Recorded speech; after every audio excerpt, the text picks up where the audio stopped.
front. That's where he likes him, Yes, Jimmy. that's where he likes him, and he likes the sun on his back, and he's had a haircut for the big job this afternoon, Peter. Well, it wouldn't match yours, Jim. Yeah.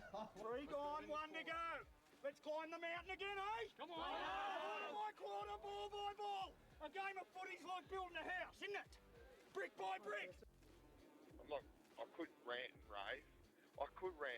But I realised today that I'm coaching a shit football team.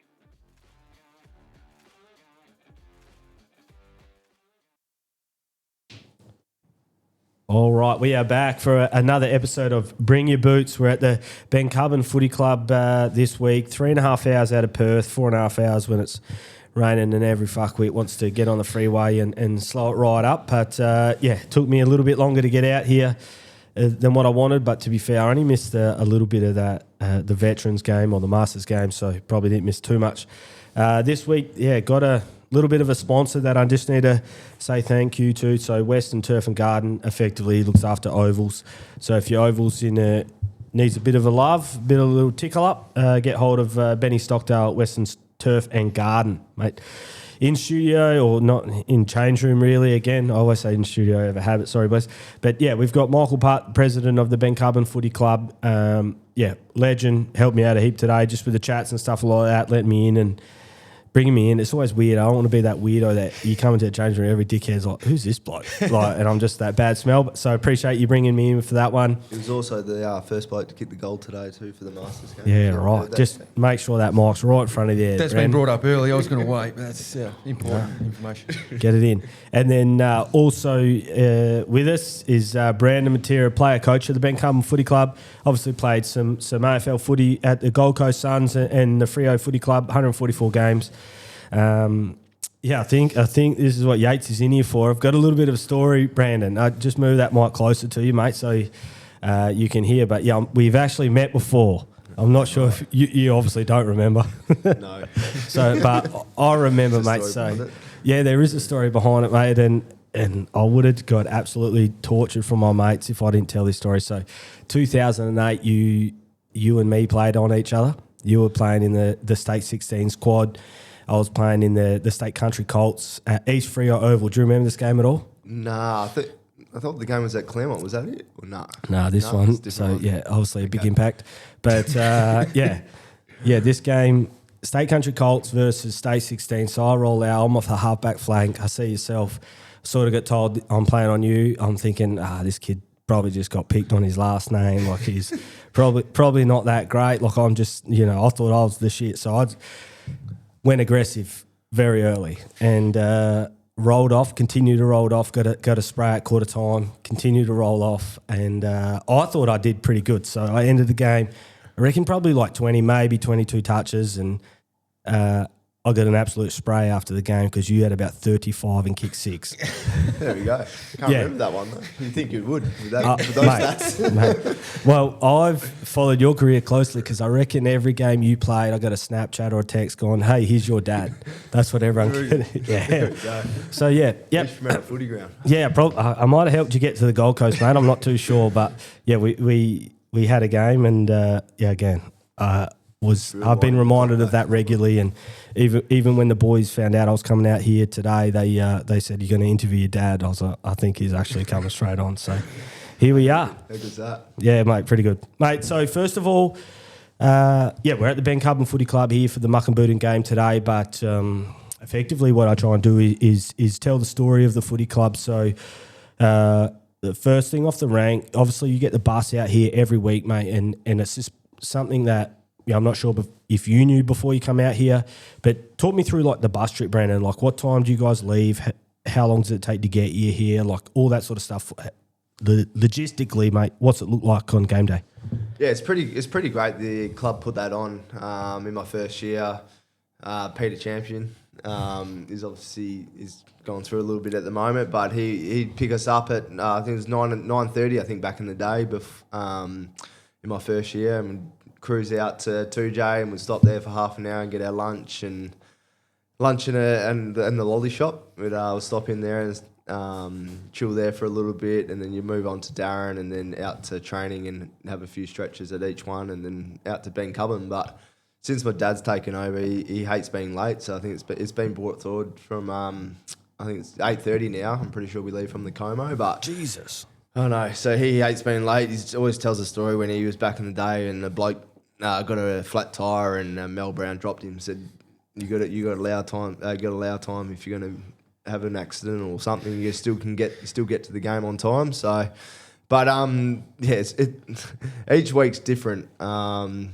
Some blokes are up and about in the morning, some aren't, and then the stories that go on, especially on the way home, it's real weird. I think we've had more fun after a loss for some reason on a way home than we do when we have a really good win. So, and it's probably brought us a lot together after those games. But yeah, there's a lot of stuff that goes on in there. A lot of drinks, get drunk, and you play a few games, and yeah, it's good fun. So with that, it must be like 4.5 hours then in a bus. And how many of you in that old girl? So I think at the moment we're probably at 14, 15, probably coming up at the moment, week to week. But we definitely on the way back we get a few more stops. But even on the way there, like we like to stop and have a stretch. A couple of boys actually go for a couple of run throughs and that. But everyone has their own preparation. Fucking hell, Jesus. Yeah, I know. But yeah, it's a good trip. Like it's really good the club put that on because I think it enhances us to get out here and come that extra hour. I suppose if you're playing in the league just before Darren or York or whatever, it's only 2 hours, but that extra hour does make a difference. But I think if you make the trip with the guys you're with and on the way back, it's definitely helps you like the morale of the club, and I think we can see that this year definitely with the guys. Mate, so then, yeah, moving into the game today, Mukinbudin, it's like we're going to talk about how cold it is, but I still don't think we'll be able to do justice how cold it actually was today. I've never been that cold at the footy in my life. It was telling me it was 12 degrees. There's no way it was 12 degrees out there. Aren't you from the Great Southern? Yeah, but it's not like this, mate. This weather today, so the scoreboard surprised me. So 22-14 to 8 goals 10. Obviously, the boys got up and run over the top of Mucker in the end. But like 146 points in that weather, that's a great result for you, Putty. Yeah, absolutely. Yeah, I think 10 goals or something was scored in the last quarter when we finally broke the game open. But yeah, I don't know. The conditions were the ball was just blowing around everywhere. As soon as anyone kicked it up in the air, it was just almost impossible to read. So yeah, it was a weird game. It did take a while to crack open. We understand that Muck had a fair few out, but it's still a pretty good win. We've had a fair bit of trouble sort of putting teams away. So to get that 80-90 point win, it's good. Yep. One of those days that looked like when you kicked it, if you kicked it too low, the wind would just push it to the ground. You kick it just above that, the wind would just lift it and hold it up way too long. Blokes were putting way too much effort into trying to keep the ball low, and they were just over kicking or under kicking. It was As soon as you bring it up in a meeting or like play to the conditions, I feel like boys overthink it. You just sometimes you just got to go out there and play footy and just whatever happens. So that end result is like coming out here not knowing anyone, like I've never met anyone, talked to no, that's sort of the result that I thought was going to happen. But fuck, that start of the game is Egan Brooks. He took that clunk on 50. He steamed out, took this huge pack mark, then jarred one from outside 50. I thought, oh, Jesus, they're on today. Yeah, that was not the start. I can't remember who the hanger was on, but it was an impressive clunk straight up. And yeah, they were, yeah. Even last time we played him, he dominated us off half back. He did. Is he the coach? Yeah. He is the coach, yeah. So, he started the game. Obviously got them up and about. They've got a few new players, which is good for the comp actually, because Mukinbudin has probably struggled there for the 2 years I was out here before. So it's good to have the comp pretty even this year, and he's obviously led the way there. Yeah, just twist that mic towards you, mate. You'll be sweet. No, just move it. It's fine. Yeah. So Mucka, like they're the last team really out this area that could field a full local team, but they've probably suffered a bit of like, you know, a full local team, but not quite competitive. So they haven't won a game for 2 years. I think 2.5 years. And what? Yeah, before this year they had not. You know, and a lot of them were pretty big blowouts, but they've still fielding a full local team. It was pretty impressive, to be honest. And then they sort of decided to go down the road of getting a few players, which they absolutely had to do. Like they wanted to win a game, and then this year they've been erratic, but I think they'll work that out. Like being the first time they've sort of paid players and brought players into the club, and their first few wins are pretty up and about. It's great. It makes the competition a lot better. We had Nungaran previously in our competition.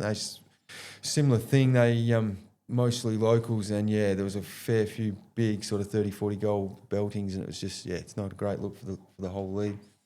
Mate, so initially at the start of the game, like I'm not massive on delving into it too deep, but Nick Hughes started the game really well at centre back or whatever role he was playing, but he seemed to intercept, and I'm not sure if he would be like a marquee or a big name type player within your team, but I thought Nick really interrupted their game when they were getting forward. They obviously had that win, which was pretty significant, the wind.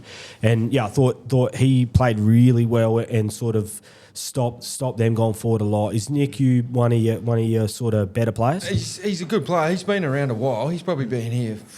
Well, he could have been here 7 or 8 years. He's just a run of the mill sort of Perth player from High Wycombe. I think we got him back in the day, and. He was sort of, I think you got your coach a couple of years ago when he was just like a utility, pretty much play him anywhere. But you're right, because it was a 5-goal breeze every day of the week, wasn't it? Heading to this end of the ground, the town end, and they kicked with it, and we went into quarter time pretty well even, probably because of him, to be honest. I feel like it was his best game for the year. But it's not unusual to see that either. Yeah, we used to play him at half forward, remember, because he's pressure to lock it in to the half forward line when he was down there, but. We used to just fill holes with him wherever he needed someone to do that job. He was a hard player to lose last year. I think he did his calf. That's right. Finals time. We lost him before the finals. So and like Paddy said, you could chuck him anywhere. He's probably played back line every week this year, but he could play anywhere. Yeah, I think he played midfield pretty much all year. Like when you needed the clearance, you chuck him in there. Yeah. He reads it really well because he's a good size. He could literally play fullback through to full forward, like in anything in between. And I thought he started the game really well for you. And who I would have given best on ground to is Bailey Matera today. I thought his work rate to get back, his work rate to come back and create that outnumber, and then his use of the footy by foot is phenomenal. Like he's really aggressive with what he does, but he never bites off too much, and he never wastes a possession. Like, is that a standard game for Bailey? Is that sort of how he gets around the footy club usually? Nah, definitely. Today was I think his best game for the year. His first year he come out here and won the best and fairest. But today was just he's been playing midfield. He's pretty solid in there, but today he just read everything. Wherever they kicked it, he was either coming off the back of the stoppage or he was at the front of the stoppage. And then, like you said before, he's used going forward. He picks the right option. He hates wasting a possession. He will not give it up. He'll rather just go to ground than waste one. He came out here. He was actually at Subi, I think, the first time he came out here, and he was injured. He came back from injury and he played a game here when he was full waffle fit, and it was almost unfair that he was on the field. He was that good, and then the first year he came out, he won that fairest and best, and we had, because he's normally a half forward, was he? He was half forward, yeah. So and then blokes like that out here, if you can't kick it to them, they sort of become irrelevant or they're not in the play. So we chucked him behind the ball, and it was one of the best seasons of footy we've probably seen in the Wheatbelt, I reckon. Yeah, from Bailey. Well, he just didn't seem to kick like he can kick 55, whatever, but it seemed like every kick he did was just 35 on an angle.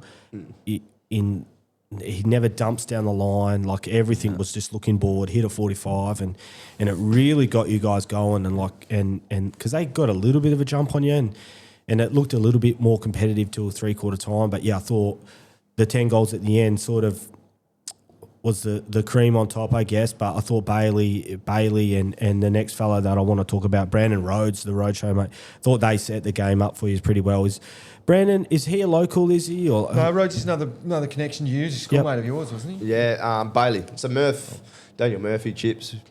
Yeah, got him on, but he's pretty much. He talked enough tonight, mate. Well, he doesn't stop. That's why I think his name is the Chips. So he chips into every conversation you have. So he's brought Rhodesy out from the start, and then obviously Bailey and Murph and Rhodes have been best mates since I think year 7, 8. So And then, they obviously got myself out here after having a chat with Putty and Yatesy one night at the Como. Mudcrab, our old coach Corey Higgins from 2J Football Club. Mudcrab said, we got to go and meet Brandon Matera at the Como Hotel. I don't know how we're going to get him over the line, but we'll try our best. But so Rhodes is another one today. He's probably plays his best game for the year. He presents well. He's probably been a bit unlucky. Like he's always presenting. With obviously Caden and Tice and Devon down the forward line, he's probably doing the most unselfless running and leading to allow more space at the back. And that's what I said to him at halftime, mate. Just keep presenting and the ball will come your way. And eventually, I think he kicked 2 or 3 in the last quarter. There's a fair bit of value in that work rate at half forward. It's a prick of a position. I don't know if you ever played at half forward, but just that work rate, getting out of it. Because we got some good forwards, as you would have seen. And he was up and down, and he had a really bad leg break a couple of years ago. Snapped the shin in half out at Beacon one day, right at the end of the game. And Not ideal. 10 seconds to go. 10 seconds They to go. literally stopped the game for 20 minutes and then balled the ball up and it was done. Yeah, we didn't. He just did not need to was. attack the ball like he did. He did, and snapped it. And then Snapped it. Yeah, he's come back, and his confidence was a bit ordinary early, and now he's just back to probably. His last 2 games have been very good for us. And then one of the another little note that I have is your runner is the slowest runner I've ever seen at a game of footy. Which one?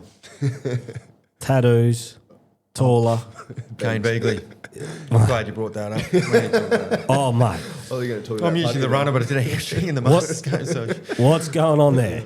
Well, he's actually one of our main. He's actually He plays, yeah. He plays. He's very, very good. So he was back in the day. He was a Where? match. We actually chop him out in the ruck, but he's a very good half forward. He got best on pretty much last week, I think. Yeah. So Kane Beagley's got every pair of footy socks in his top drawer, probably in the Central Wheatbelt at least, maybe even West Australia. He's been everywhere. He played Bit of a everywhere. mercenary. Yeah, a bit of a mercenary. All But, right, he likes to see who's looking like they're going to win a flag. Just jumps on Bit board. of a June 30 specialist. Absolute June 30 You specialist. don't He would wanna- have had more clearances in the last week of June than most You people. don't want to have be ever on his bad side either. His nickname's Red Card. He's probably never had a season without a red card until Corey Higgins put $1,000 on the line for him not to get a red card one season, and he actually just scraped through him. He got a yellow. You got a yellow. Yeah. Biggs' heart and soul. He does chop around, but he is he's been a part of this club for a fair while now. I think we probably got the best. He was a genuine match winner off his own boot back in the day. He won a few premierships with Corder. Mucker boy originally, but he thought we were looking all right this year, so he jumped over. And now they don't put in a trampoline again. Oh, come on. So I sort of, like I said, I don't love getting into the nuts and bolts too much of it, I reckon, because it can probably either bore the people that are home and listening and whatever. But I stopped scoring after 14 goals, but 10 of your 14 goals came not like as a result of a switch, but it was like a change of direction. Like some were switches, but it was most of the time when you guys looked in board and hit something like that they weren't expecting and then went forward, that's when you scored a goal. Is that something that you train or that you're trying to implement in? There's just that last kick before you go inside 50, just moving it sideways? Yeah, definitely. I think it's probably the last 2 weeks where it's really come to light, especially after halftime. But it's just, not get carried away. It's not about kicking the longest or just getting in deep, because we do have some 3 good full forwards that play out of there anyway. But it's not about just kicking to them. It's the one hitting up and then you're getting over the top, getting a handball receive and then getting it in onto a lead up. You don't want to be winning one-on-ones. You'd rather be kicking to someone that's got 5 or 6 metre space. And that's what I've been trying to implement over the last, probably 6 weeks, but definitely the last 2 weeks, especially in that second half, you could see that we started to play together. We started getting everyone involved and... we score better when we do that, but it's just I wish we could do it from the start of the game. Yeah. There's a lot of change today, wasn't there? There's so many good passages of play all the way down the field and then just let down with that run skill error or whatever. But, that's something Brandon's brought to this club. We're just pretty standard country football club, just get it out of the middle and just try and play the game in your forward half. But Brandon's really brought in that actually, how to actually look at a field and take position on a field. And it's been awesome for some of our younger guys. It's really, really... good to play to a game plan instead of the old country footy style. And Brandon's really big on it and it's starting to work. How difficult is it, Brandon? Like from what I can understand, there's like a north training group in Perth. You guys train down south as well, and here. How hard is it to try and get everyone on the same page when effectively there's 3 different training groups? Oh, it's so hard, and it comes when you have selection every Thursday night. Like I'm telling what we're doing in Perth, and then Putty's telling me what they're doing up here. Like it is tough. It'd be good if you could even have one session together. But this club definitely pre-season. The country lads come down probably two or 3 times, and we probably a couple of trips to Perth, and then like last year we had 3 bites in a row. Right. We were down in Perth training. Yeah. So as soon as we can get a chance to get together, and then we did a camp last year. This year we did a big training session into a few drinks after at the OVH. But it's just trying to find ways to get together as much as we can. I think last week we had the wine tour, so just getting everyone together and being in one spot. You just get together and have a few drinks. It actually brings you together, I feel, anyway. Yeah, that's definitely. always been my thing, is what happens off field will always be better on field. At 2 AFL clubs, we didn't have the most success, but we did have a good off field, but we just probably weren't in the right spot to have the success we had. But definitely, I felt I knew more about the guys I had a few drinks with. You trust more when you're out in the field, definitely. It's just communication, like you break down the barriers and you're just out there away from the footy club, but then it seems to be like you get more comfortable having those conversations with them, and then you're like, oh, I don't quite know this guy too much. I need to tell him this. I'm not sure how he's going to take it. But you interact outside of there. They get to know you in a completely different environment, and then when you need to give stronger feedback or direct feedback, it's easier to stomach when you know it's coming from a good place because you've got the relationship outside the footy club. That's absolutely spot. And like last year, we were having a bit of we're pretty inconsistent. We were winning like 1 or 2, and then we'd lose some, and then we organised that wine tour. You did, and we went on it, and after that wine tour, we went on a hell of we won the next 4 or 5 games in a row because everyone was just, because a lot of footy is a fair bit of full-on feedback. You know, there's some pretty firm words said to each other on a footy field or in the change rooms, and people probably just weren't confident enough to do it. And you could spend fucking a weekend drinking piss together, and the next thing you know, that's all gone, and it starts to happen, and you can actually feel comfortable saying that sort of stuff, and the results came. Yeah. Talk about feedback. Dad gave a bit of not a spray. I thought, He's had some good ones. Yeah, that wasn't good. But I reckon he had a few more gears to go. But it was like I was a little bit surprised with the messaging at halftime. I was happy with it because you're in front, you know, but you were playing pretty shit, to be fair. Like, and I've said to a couple of guys in there, if that's how you play and you win by 12, like, you go, or 14 goals, you're going all right. But yeah, the messaging at halftime, Wally jumped in, mate, and gave the boys a bit of a spray. I liked it. Like, and the best message out of all of that he said is that everybody here's got like the right intent, but they're trying to win it themselves, as opposed to the team. He was exactly right. That's exactly what was happening. And he went to a club, and I remember when I was. We would have been 12 years old, and he went to Kwinana, hadn't won a game in 3 years, and they won 5 or 6 that year. And I'll never forget, and then he went to Armidale 3 years later, and same thing. But he just knew how to connect with players and get the best out of them. And I saw him when we walked in today. He didn't say much to me at half. Like, we just gave to the board, and then he was walking around. In my head, I could say, he's going to say something here. But he just knows when to say it. And then he said after me, I'm sorry, I just had to say it. And we had up on the board the 4 things that before the game that the team chose what we should be doing to win the game, and he knuckled every single one, and we had a response after it, and it's good because when I'm out in the field, you don't see as much, and where I've coached the last 2 weeks, you see a lot more, and I'm probably for the rest of the year I probably will coach now and just be on the bench because you just see so much more than what's going on out in the field. So your dad doesn't have like as much to do. Like I sort of was wondering, is that a regular thing for him to jump in and have a chat and give the boys a bit of a tune up? Like, is that something that happens week to week, or is that pretty rare? No, I think he's probably done it 2 or 3 times. He peeled the paint off the change rooms at Clanny one day. Absolutely went berserk. He loves it. He probably, in my view, he should be still coaching somewhere because he loves football. He loves being around a club. Like if he wasn't driving the bus, he'd be the last one here leaving every week.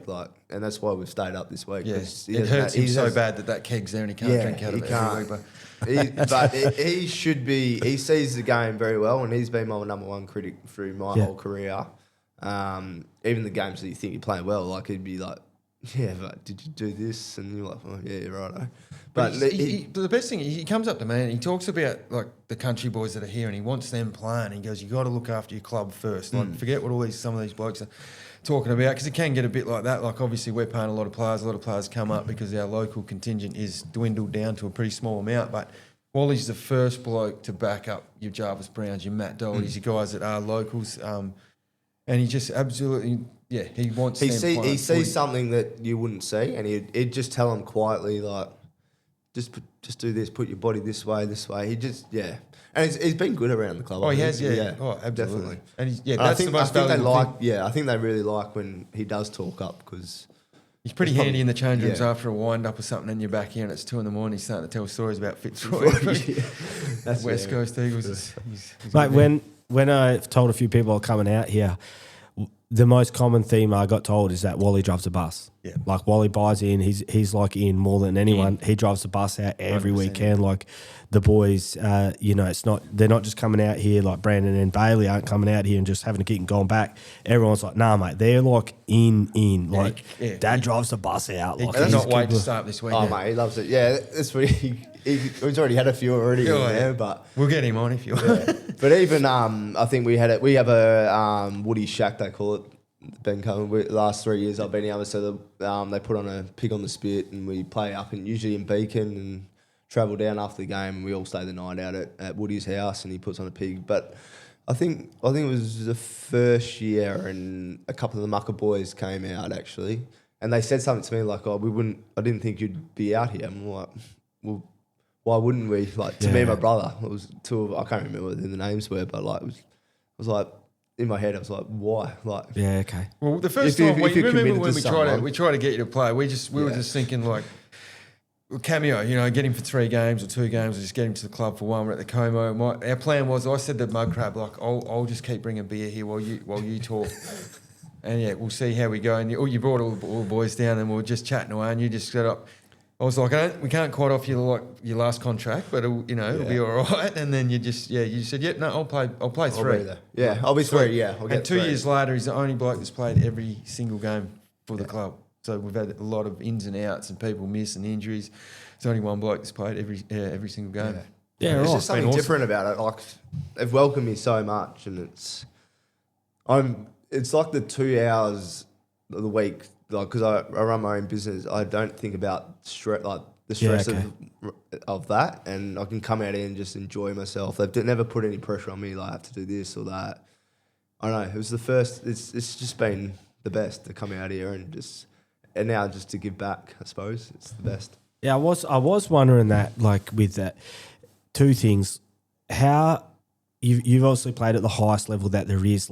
Is there any frustrations coming out to a club like this, and having not expectations, but knowing this is what you need to do, and then obviously it's just country footy, so you can't quite meet that. Is it frustrating to see the footy and things aren't being done as what you used to, or did you curb your expectations of what it would be coming out here?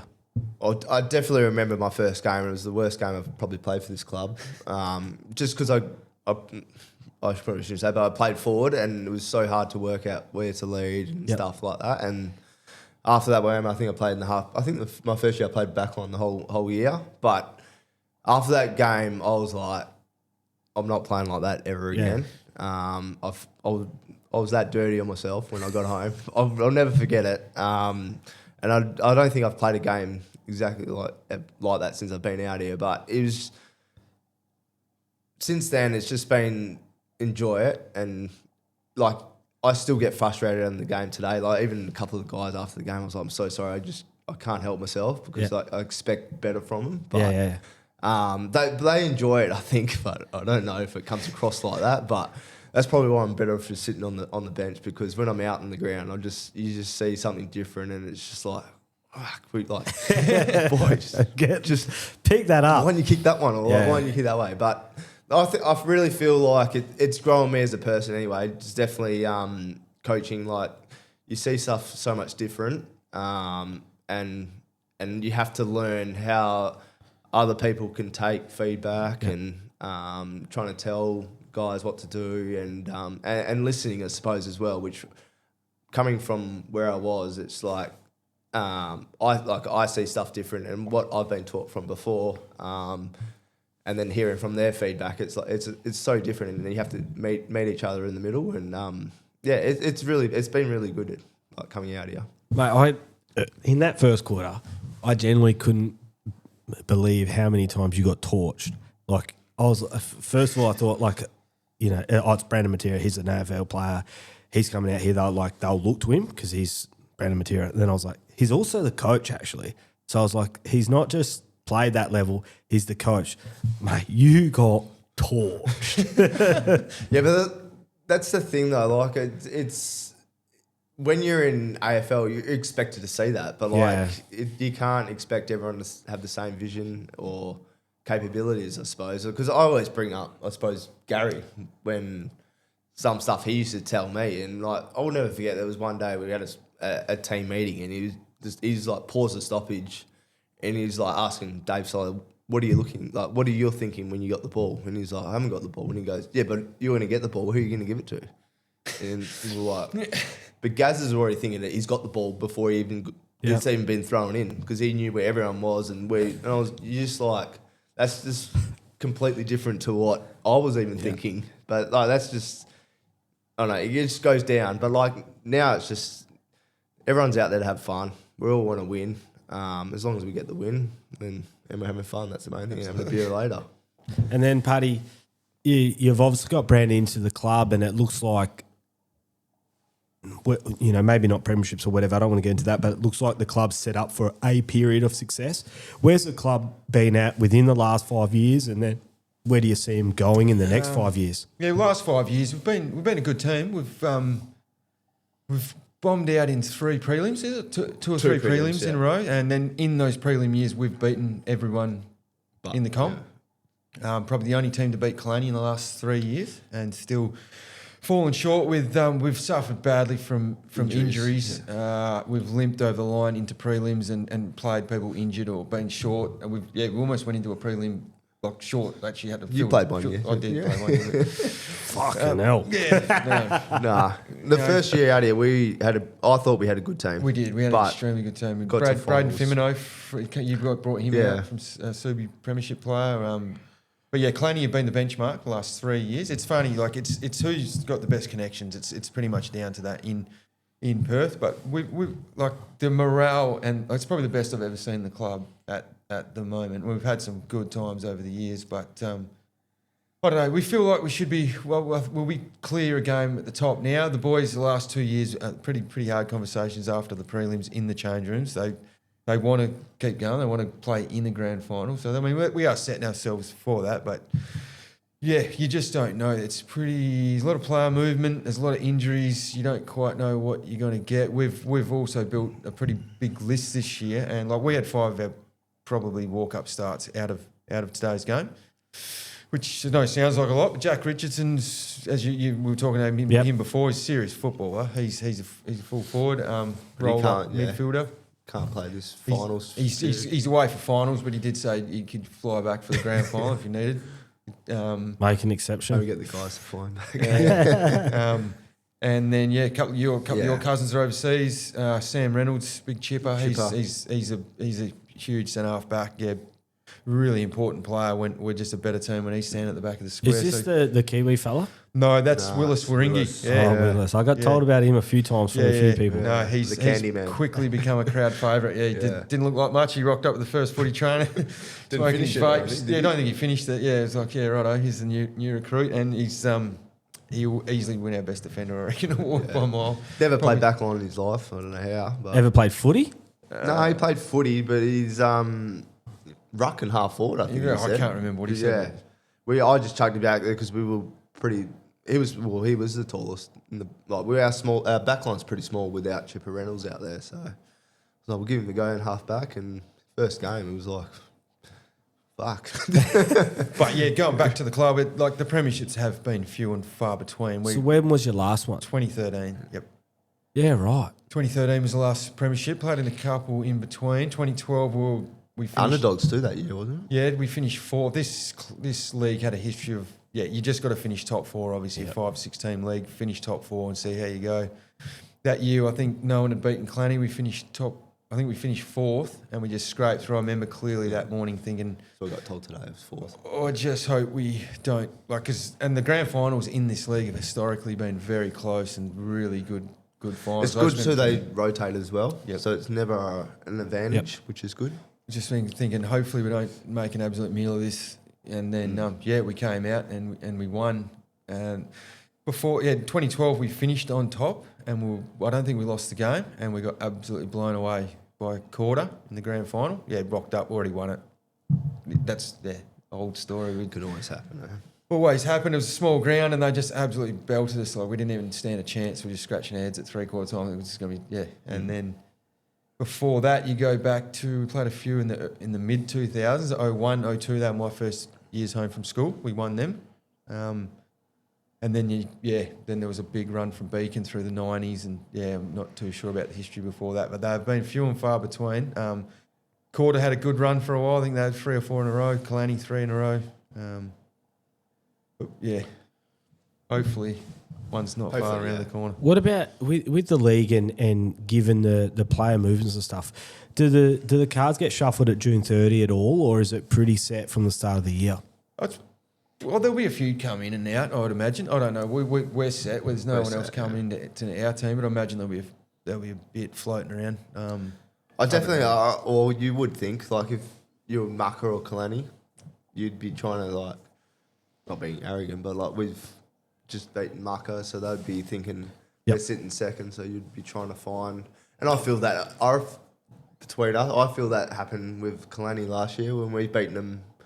We beat them the last 2 years. We're the only team, but I feel like every time we played them, the one after, a couple of new blokes, or they've just played their full team. I don't know what it is, or just made sure they had everyone. Yeah, it's footy though. Everyone's there to win it. So and we want to build a team that doesn't care who's rocking it. Like, honestly, and that's what we said today. And that's we've been talking a lot on the phone. We've been sort of relying on a bit of talent.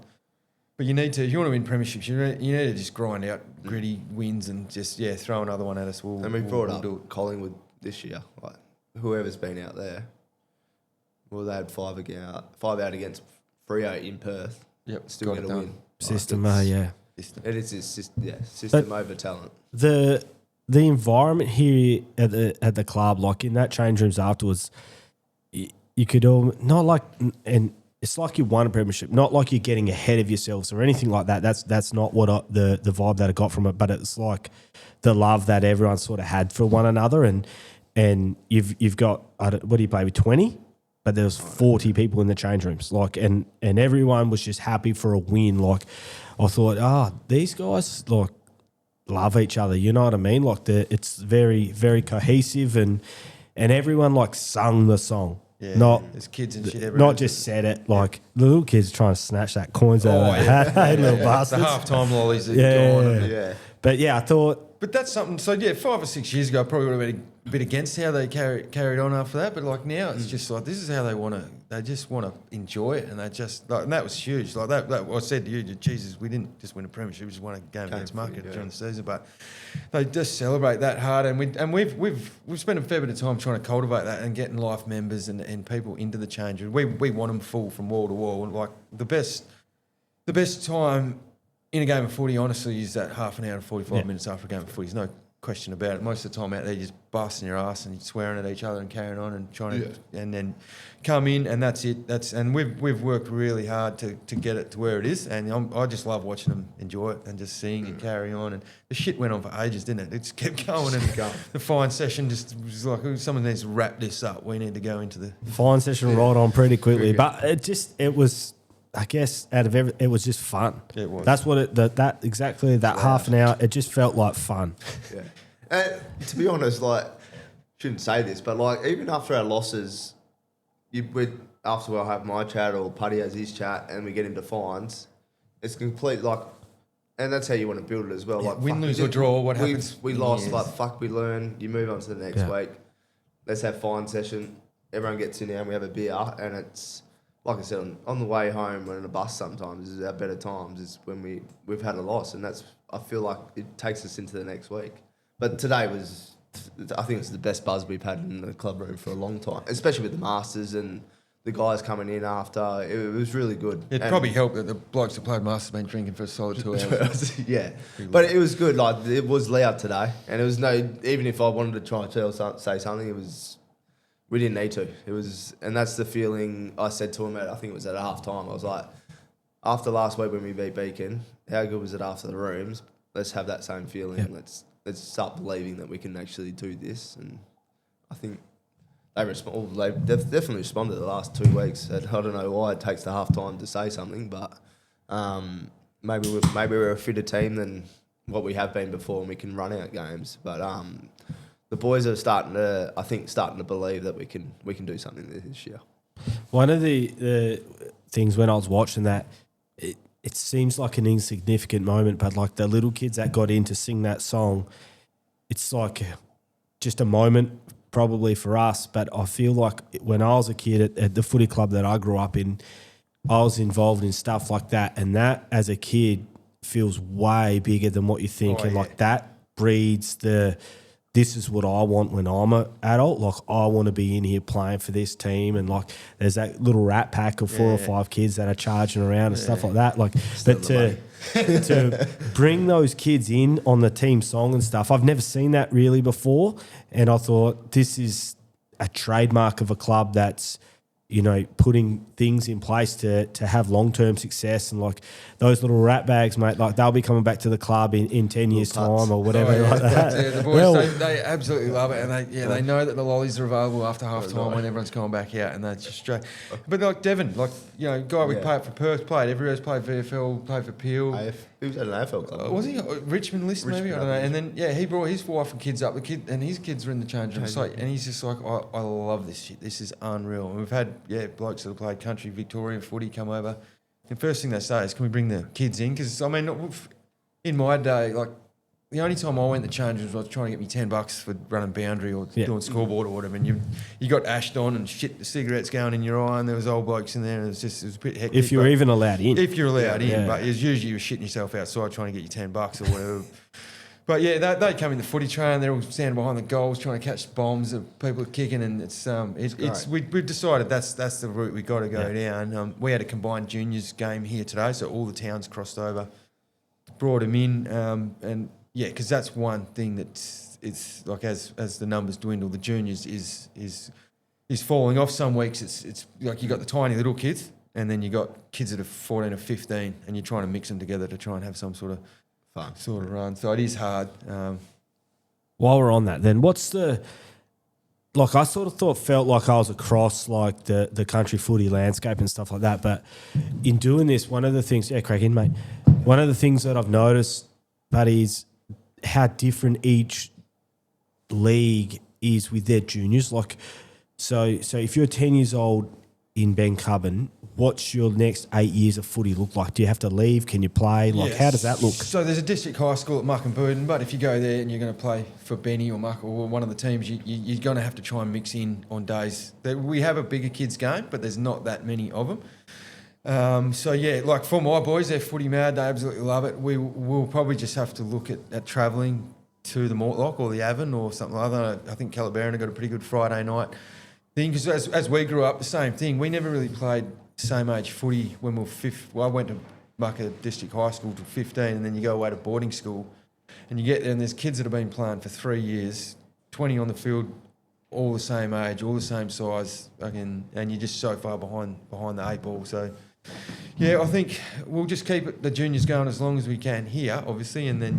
once the boys are keen, we'll try and we're just going to have to travel. It's going to be 3-4 hours in a car every Saturday or Sunday or whatever it takes to get them playing footy. But your little fellas aren't the same age, so how will that work? Like, are they all going to play in the same team? I think, hopefully, it's a Sunday league, or I think Calabarin's Friday night. So we I don't know. It's going to be hard. We're going to have to do whatever it's going to be a lot of travelling.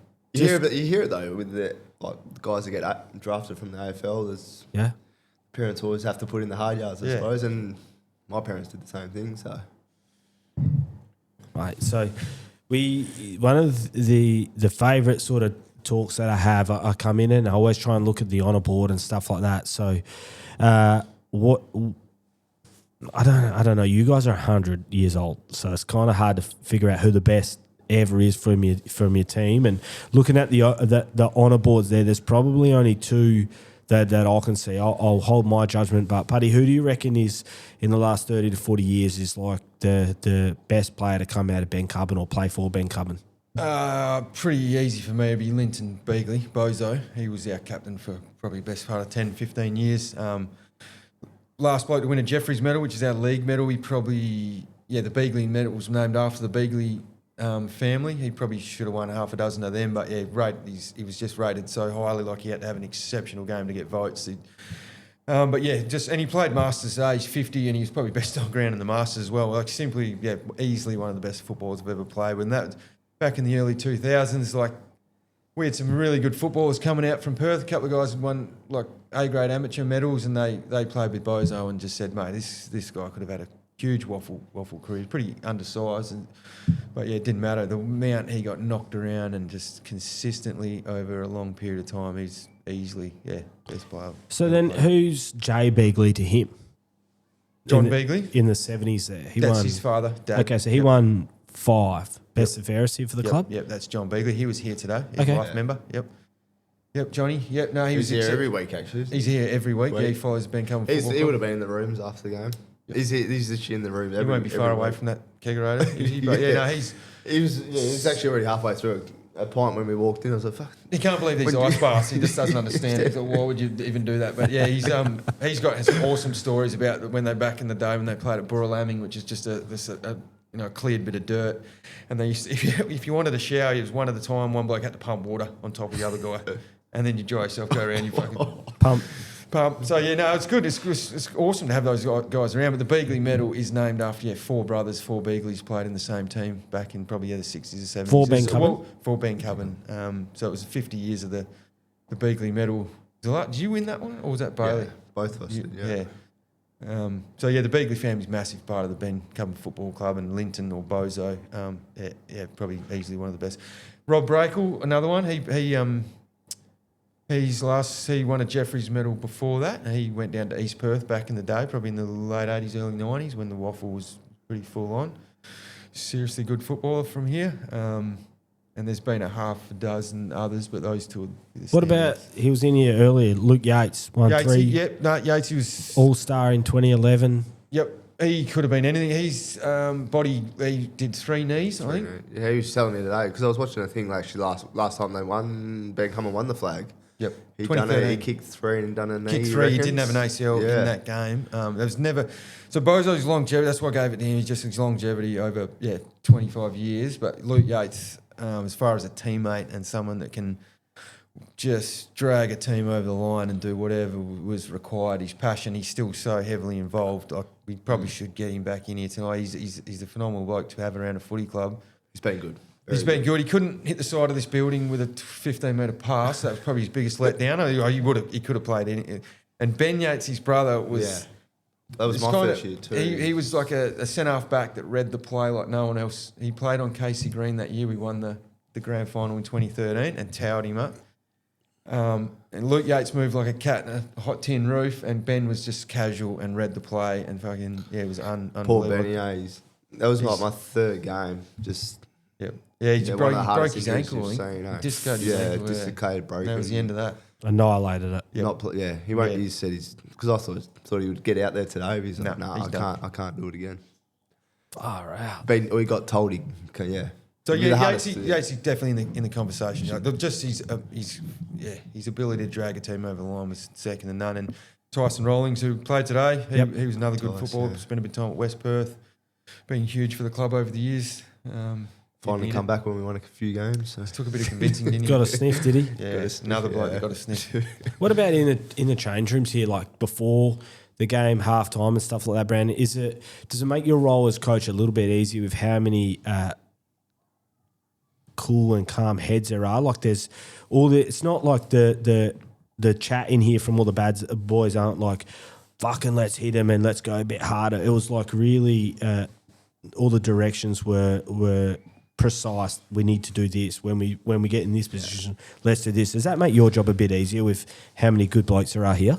Yeah, and you read it from the players as well. Like I have my view, and then you hear them coming in and they start talking this and that, and you're like, oh, that's what's happening as well. And you actually see things. And then even Putty, Peter, Nick Gillett, Peter Walters, like they see stuff as well, just being the water boys, and they tell you something. And you're like, it's actually what you're saying is true, and you put them all together, and that's how you sort of come across to the players. But you learn so much, like because you only got when you walk in, you got your own view, but then you hear what they're saying and other stuff everyone else is saying, and you're trying to put it together to just go out for the next quarter. But I feel like we've matured over the last, because like I said, we've pretty much had the same team for the last 3 years, and I think we're in a mature spot now where they can respond to just a little bit of feedback, and they're starting to play like that. Definitely in our last 3 games, I feel that we've really put together.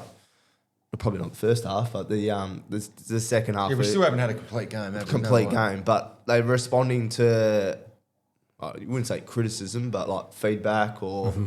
Because they're the ones out there, and they've changed literally in one quarter. You could just say something, and then completely different side out they there. Can actually, yeah. But they're the ones that saying it. Like today, we put what they thought that we played well with it last week, and they did the exact same stuff today. So, mate, who's your not the best player or anything like that? Give me one of your favourite players on the team that like you love having in or you love coaching or playing with. Like who's someone on the team you love getting around? Oh, I think everyone, but I think our captain leads from example. He's the head over. He torched you 3 times. Yeah, I know, but he puts his head over if we're 100 points down, 100 points up, he'll do the same effort. Bluey McKenny's always say the same bloke. Gavin Brown played for Collingwood, whatever the score is, he'd give the same effort, and he's probably the only bloke in our team that will give the same effort, whatever's going on in the game. And he played well today. He really led from the front, and probably the last 2 games I put him out of the midfield, and he's got back in. But I feel like when he can just run and do his own thing, he just gives that effort, and he just brings. He's probably why he's our captain. He just brings the boys to where they have to be. But in saying that, then he didn't play today, like Chipper Reynolds off halfback. I think we've Chipper, Hubie, and Marcus.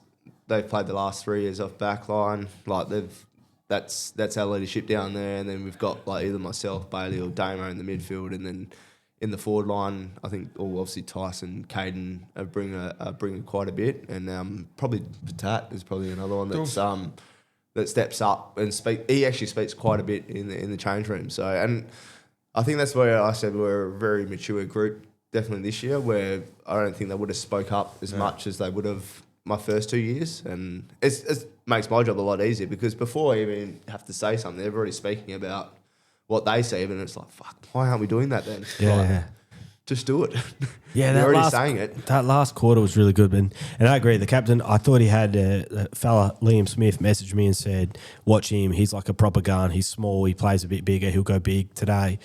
And I thought he got enough of it and didn't do enough, but pretty mature, or probably the sign of a really good player to turn that half round to probably be in the last half. If you just watch that, he'd be the best player on the ground. Yep. Yeah. So I thought he was really good, and my overwhelming feeling of the game is you won by 12 or 14 goals, whatever. I didn't think you played that great, but in saying that, I think you can play great, and I'm like, man, when these guys put 4 quarters together, they're gonna butcher some sides. Like that sums us up. We have not played a complete game yet. That's even was it 3/4 time we said, because that's been our default all years. Every team's kicked either had the first shot of every quarter. They've had the first shot or kicked a goal in the first quarter. Every quarter they've either had the first shot or kicked a goal. And I challenged them at 3/4 time. Let's just kick the first one, and they still kicked it. So it's just we have to wait to something to happen to have a response. But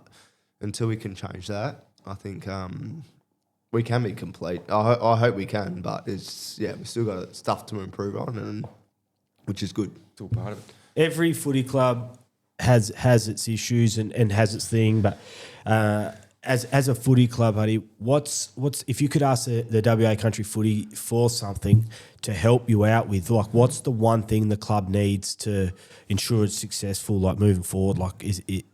And I know they can't really help with everything, like everyone says numbers and stuff like that, and they can't help with numbers. Population thing's something that's been declining for a while, since the early 2000s. I don't know, we're pretty self-sufficient out here. Like, you've just been forced into that. You just have to be. I mean, look, these some of the best facilities I've seen anywhere I've ever really travelled around. We just got new $350,000 lights. We can play night games here. You need them, mate. That'd be one thing, I reckon, though. Get a night game out. Yeah, we would. Yeah. Well, it's warmer now than today, so It's you cold get day away we've with had it. all year by a long, long way. Probably, like you said, one of the coldest days we've had. Oh, definitely. Every day I've you been picked the in- wrong day to come in. No, every day I've ever come to Bencubbin, it's either- freezing. Oh, it's either windy or it's with flies around. Yeah. But today it was just freezing. But I don't really know what the answer to that question is from country footy. Like, it's just hard. We just don't have the local population. There's probably 5 blokes on the field today that were actually born and bred like here. That's just where we're at. Like, when I came home in the 2000s, it was a full local team, and we just started paying blokes, and they were all like a cousin or a mate or whatever, or a schoolmate. And then as we've got here, and then there's not a team in the comp that's not paying blokes to come out.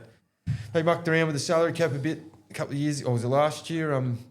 And they wanted to take the travel allowance away, which was significantly going to impact us because we're so far away and we're paying so many people. So it's not like you're paying 3 or 4 guys $500. Like, if you end up having to pay $250, $300 to 13 or 14 guys, it's just a significant amount of money. So yeah, I don't know what country footy could do. It'd be good. I think we're going to see a bit more representation from West Perth out here. It used to be pretty strong back in my day. There was development squads and all that sort of shit, but we haven't seen much of them for probably the past decade at least. But they brought a few guys up for combined training. Was it probably a couple of weeks ago?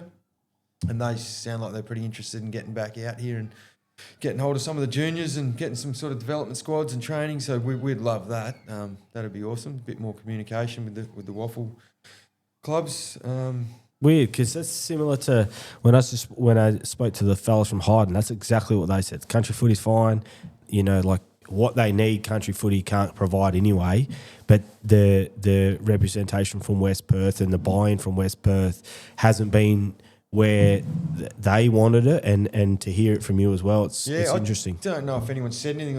I know, like back in my day, we were all in development squads. There was 15s, 16s, all that sort of stuff. West Perth were everywhere, and I know the Great Southern host president and secretaries days down at South Fremantle, and they're always doing stuff like I'm pretty sure we felt like we were fairly regularly down playing West Perth games at half time, but there's been none of that for a long time. And like that was huge for our kids in the change room today. Imagine them being down at Joondalup Oval playing some nippers out in the field at half time or something. It'd be massive. They would have thought they played AFL. So I'd love to see more of that, and I think most of us out here would. With that, mate, the narrative with these leagues at a surface level is that like they pay players to come in and whatever, but like for the people that are listening, like if Bencubbin could not bring anyone in, how many like football type adults would be in the district? Could you even put a side out? No way. No, we would not field a Bencubbin team. We'd literally have to look at quarter pull from that sort of Wongan, Kadoo, Wiley area. They probably got the most locals at the moment. Like I said, Mukinbudin had a fully local team last year. Or they probably had a few blokes, just one or two. Fully last year. But no, Bencubbin certainly couldn't. Clanny certainly couldn't. I don't think Beacon could. That'd be a wrap for most of us. We'd probably have to think about maybe forming a Central Wheatbelt team and playing in a Mortlocker Avenue or Eastern Districts or something like that. But we definitely don't have the population for a local team at all. And then, and with that, I've spoken out a few times, but if you guys don't put a footy team out, then there's no hockey, there's no netball, there's no community, no. which is what this is. This is just an environment where the entire community can come and socialise on a weekend. Today, so everything happens today: hockey, netball, football. Every Saturday, it's all three. It's always been like that, and I think it's awesome. Our Saturdays are so good; they're so busy. And we saw with Nungarra, and then the footy dropped out, and then the hockey and netball tried for probably a year, maybe two. Maybe the netball club hung on for a bit, and then and you stopped going. Like the wife would go and play netball, and you'd just stay home with the kids or whatever, and then work, and it just slowly dropped off, and then the whole thing folds. But while we've got all three going, it's awesome. Well, I mean, today was a pretty good day, really, from start to finish. There was masters, there was juniors, three then. all three codes, and here we are. It's great. And with I spoke to you about it after the game. Like, it's fine to get all the players in, but I'm not sure people recognise the amount of effort that it takes behind the scenes to make sure that the club's in a position to be able to even field a side. Like, I don't care about the actual particulars of what happens, but how many people need to be engaged. Like, you don't even have enough players in town to field a side, but somehow you as a community can bring together enough resources to bring a footy team out, a hockey team, a netball, put people in the kitchen, umpires, like all of that. Like, how massive of an undertaking is to even get its side out there? It is a lot. It's huge, and it has fallen on few people. Thankfully, we have got some extremely good people. Like I was saying, like the smaller the numbers get, the people that are doing it are 100% in. Like the people left doing it now just want it to happen. So it's almost. I mean, I don't feel any. Like, it's difficult because everyone's just trying to help out. So, like, you got Yatesies and Pete Waters and Nick Gillets. All these guys just can't wait to help in any way possible. Like, it's a lot of work, but I can't, like, I mean, just like last week, 52 people down at a wine tour across all our three codes in Perth, having an absolute blinder of a weekend. 52? 52. Sounds like we you only had 31 the year before. Yeah, like, 31. It's been amazing. building. Yeah, It's Brandon's huge. organised this with one of his mates down there, and like that stuff's invaluable. Like, Yeah. it was a full community event through the Swan Valley. We were lucky to get it into place, Oh, I reckon. yeah.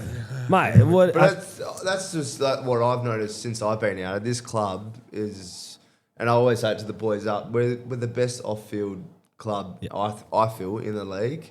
We used to put it on field, but since I've been here, it's the off-field connections that you get from who's cooking the meal. Yep. Like, I've always got fined every week about knowing what the menu is going to be, because you look forward to it, because it's like, even tonight, it's the best schnitzel I reckon I've had.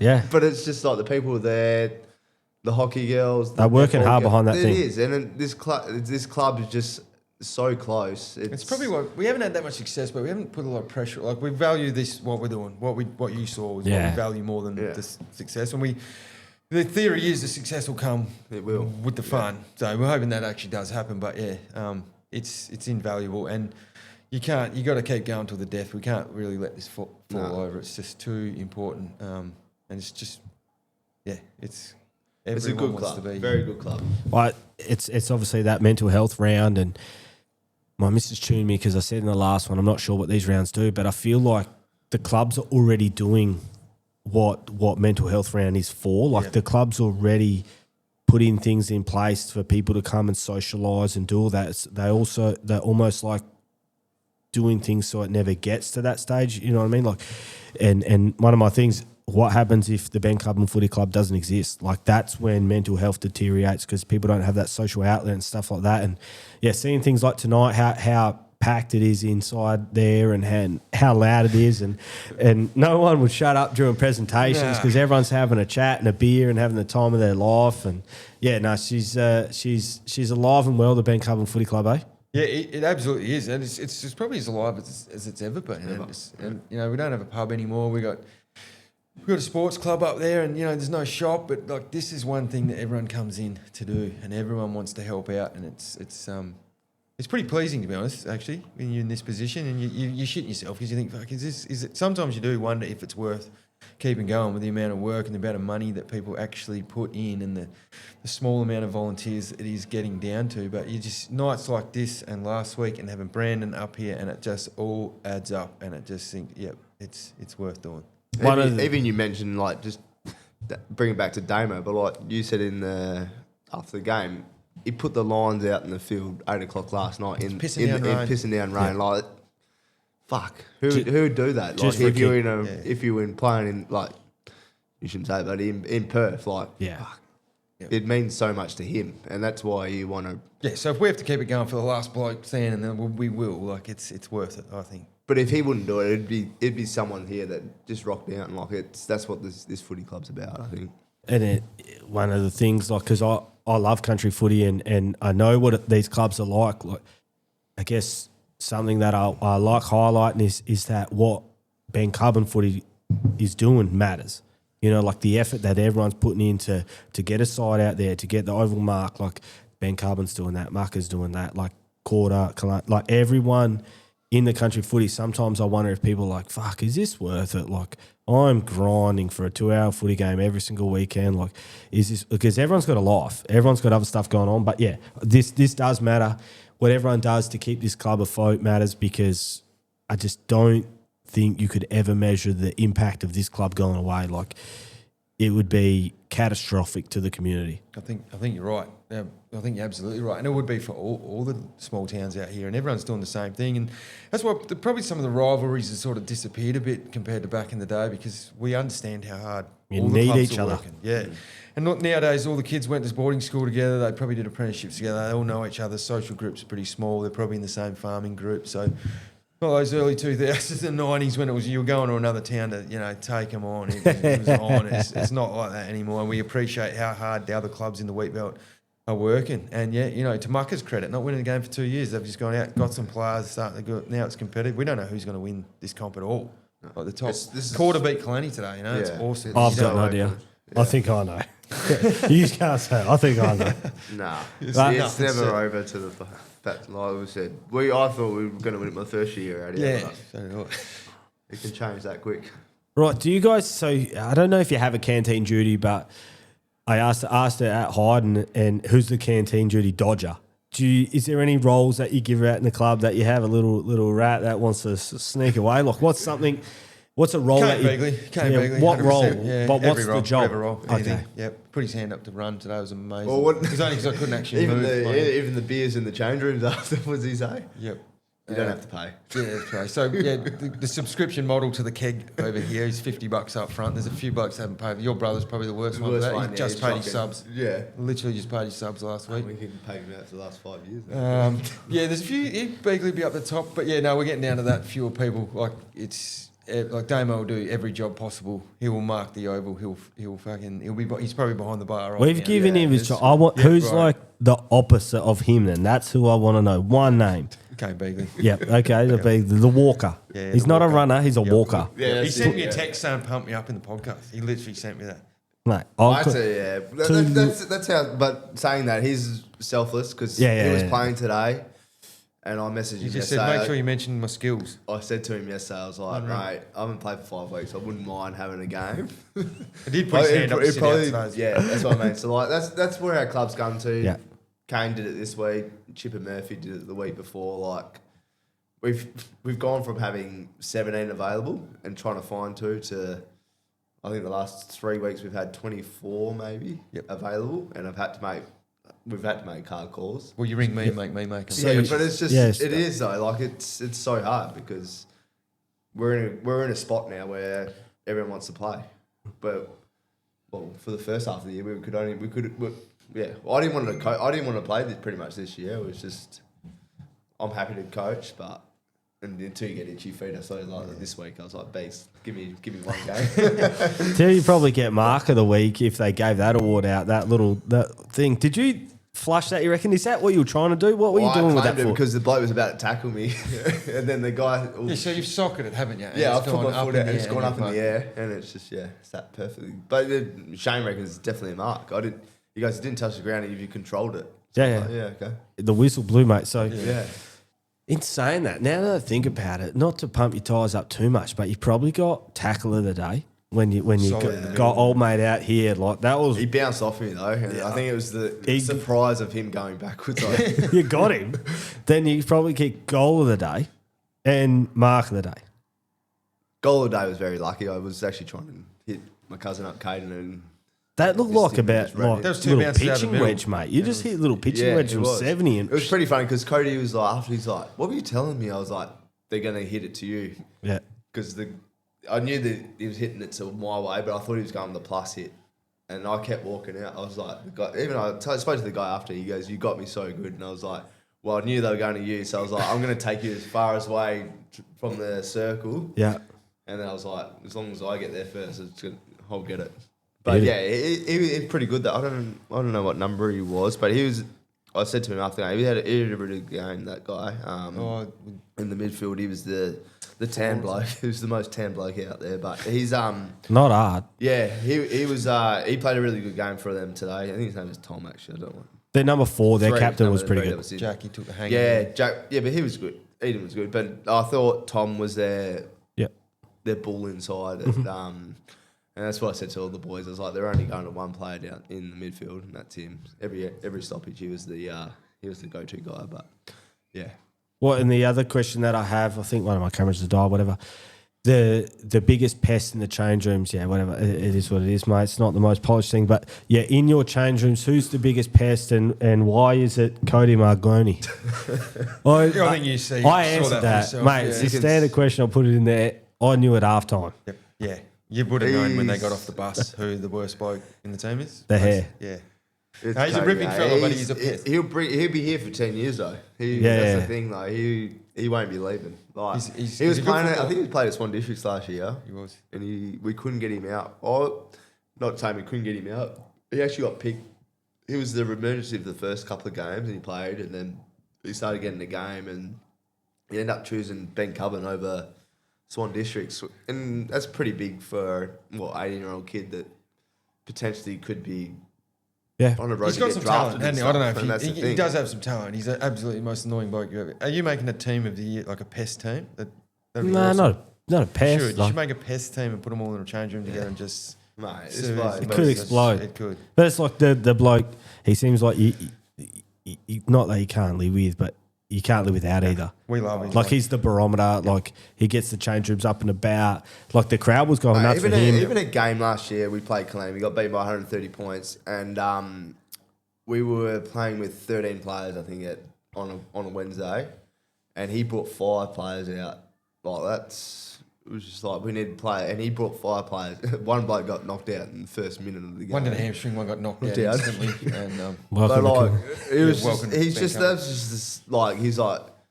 he's just always for the team. Yeah, like I've got and to play. He could go either way. Like he's a bit of a wild bloke, and like Yates has got in his ear, and you probably had a fair bit to do with him. And even we shouldn't say even a netballer pulled him into it. No, it was like after I think it was like his 3rd game, but he just going for it. No, but that's Cody though, and I think we've come around. That's Cody. Yeah, but he has controlled himself a bit more this year, and I think I'd probably say he's matured a little bit more than. Yeah, absolutely. Yeah, and he's playing. And that's footy awesome. now. That's what you want. Yeah, in your football club, guys that could go either way, and actually give them a bit of guidance and see what they can become. You know, because they might not have it elsewhere. And he's a classic example. He's just a live wire with all the talent in the world. A bit of guidance. He could be anything. You saw his boots today. Pulled out. I can't. I'm just cramping right now. Get into it. When I was, It looks pretty solid. get stuck in. It's a good one. I've got a question for Brandon. I'll just let him sort himself out. But the Nutrient Footy Carnival is I love it, and I love going to it. We got some stuff planned for it, but before we get on to that, are you right, Brandon? I'll be right. Sweet. So it's been a long time. one other question. You've obviously had a massive impact on the club and from afar, like, Brandon Matera's playing for him and all that sort of stuff. But you've had a massive impact here, but what's something that the club's impacted on your life that you didn't expect? I think just like the community and how close everything is. Like Buddy said, I committed for 3 games, and then it got to a stage where I was like, I don't want to miss this week. I want to be out there. And I think I had a rough couple of weeks back home. I probably haven't said that before, but coming out here for 2 hours and just my whole mind just gets taken away just playing footy and being here. You just don't think about what's going on anywhere else, and that's country footy. And I've grown up obviously going to my dad's when he was coaching, and it's the same sort of feel. Like I used to go back in the rooms when I was a 12, 14, 15-year-old, just being around guys that where I am now, like playing footy and enjoying it. And this club's just brought something different that I wouldn't have even thought of when I said I was going to play 3 games. Like Yeah. I know it's a weird feeling. Like I said, I'm playing 3 games, but then I didn't want to miss a game. Like I didn't want to not be there because it was fun and enjoyable and. Yeah, I wonder don't know. with I'll never forget. He rang me up. It's just the most fun ever. Like obviously the high pressure environment at AFL was pretty full on, and then waffle. He said this is what it used to be like when it was just running around, like having fun. Pressure. I feel like footy clubs like Bencubbin, and they're all reasonably similar. I wonder, like, being a person of your stature within footy and stuff, with what you've done, I wonder if coming to a footy club like this, they value Brandon Matera as a person more than as a footy player. Like, doesn't really matter what happens out there in terms of your skill. Like, they love that you come here. They love that you're helping their club. So, like, they value you as a person as opposed to a footy player. Do you feel like that? I hope so, because I feel like I've given as much as I can. Given myself, not as a person, but like given who I am and what I want to do and who like. Oh, it's got to I be feel on footy, I've had more connections with Putty and the people at this club that I probably wouldn't give as much, because an AFL club's a business, and this country club's still a business as well, but it's more going there and having a bit of fun, having a beer after the game, and not having the stresses of fuck, you did this wrong, you did this but well, it's like you said, and we all still want to win the game of footy, but it's just there's more to winning than there is. Yeah, well, I don't know, it's so like hard to- for the club. I mean, we yeah. don't even see you as like Brandon Matera, the AFL player anymore. It's just like your fucking bloke comes out and like it's more the off-field stuff. And haven't had any tickets into the change rooms after a fair game yet, but or Gold Coast when they come over. But I'm sure that's coming. But just the fact that all the extra outside stuff and the stuff that Brandon, Wally, and Sam, Brandon's wife, have organised for us, like with the wine tours and the catch-ups and the horse racing events and stuff, that we've actually taken people from here down to Perth to do. That probably like some of the netballers and hockey players and that are on that wine tour never would have had anything to do with that sort of stuff. And the way that the Matera family has included the Bencubbin community into everything down there, like they booked out the whole, was that bowls club you took us all to last year while you fucking knew everyone down there and spent the whole day there. It's just That's what I enjoy though, like, is giving back to what I can do, and even on the weekend, it was just my cousin, but like he asked for tickets for a footy game where I can actually do that, and if anyone asked, I'd find a way to get a ticket to something. Like, you got connections anywhere now, so whatever I can give back to where I've been, because it does take you on different paths and the people you meet. It's amazing. And now I'm here and just loving life and playing good footy, and hopefully we can do this club proud and go all the way. But mate, that's the plan. It's a plan. But What about then for the Nutrient Ag Carnival? Like I know you played last year, Brandon. Are you looking to play that again? Like, I won't be playing all 4 games this year. I played last year thinking, well, we won the first, we lost the first game, we had to win the second to get into the next day or something.